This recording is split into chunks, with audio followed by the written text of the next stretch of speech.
Korean developer Nexon has recently released their new third-person looter shooter called the First Descendant, which has been on my radar since its release trailer back in August 2022. From the release gameplay and trailers since, the game looked like a fun thrill ride borrowing from other titles in its genre, smashing them together and trying to make something new and fresh. This game has had some hype surrounding it, with people calling it the next Destiny killer. But is it? Let's find out in today's First Impressions video.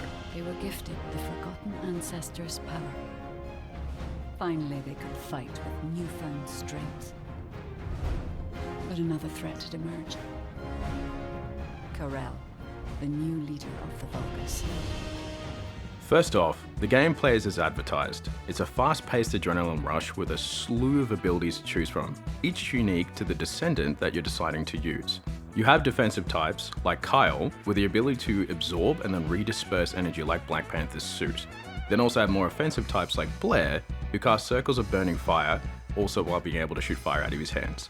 I've always loved being able to use fire in games, and immediately wanted to play Blair, yet had to grind almost a couple days trying to get the parts needed for him.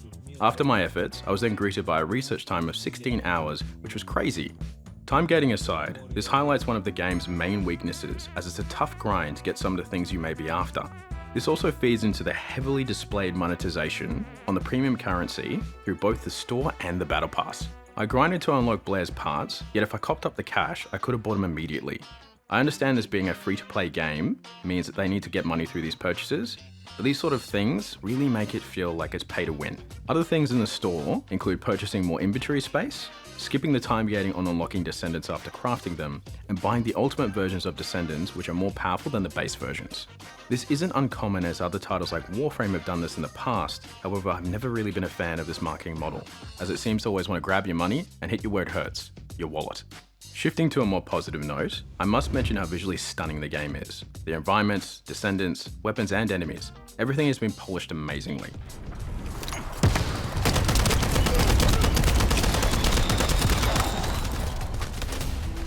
In between campaign missions, I found myself turning the graphics up to max, and then stopping and enjoying the scenery on multiple occasions. The guns also feel solid, with each type having its own unique feeling with plenty of variety, and enemies having a nice crunch when being defeated by them. There's also a rarity scale typical of each looter shooter, giving us that slight pull of grinding enough to get a better version of the gun you're after. The campaign missions are somewhat mid, with some being a typical go to point A, defend it, then go to point B.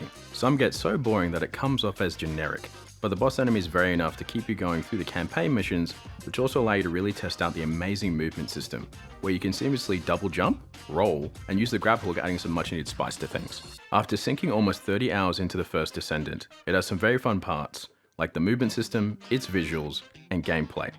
But its generic missions, lukewarm story, and aggressive monetization tactics really miss the mark. Overall, with the game only being released on July 2nd, there is some hope that future patches and DLC releases will enhance the weaker part of the game. But for the moment, it feels like it's destined to sit on the Steam library shelf in favor of other titles.